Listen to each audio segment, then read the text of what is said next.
balikan ang kasaysayan. Karap ko baton na tauhan, pinunong bubog, ianggin pamunuan.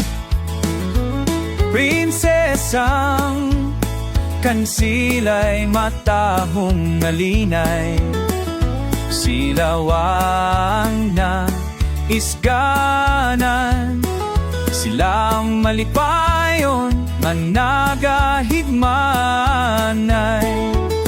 Nagsalakay ang mga pirata, silunok ang gintunaan, mga minurog ginhimuslan, kinpatay kaging himuslan.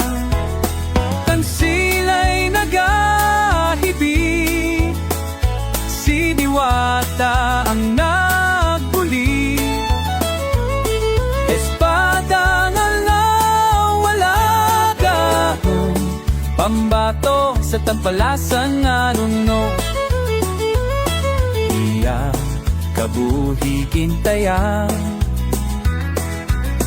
padala sa katawan,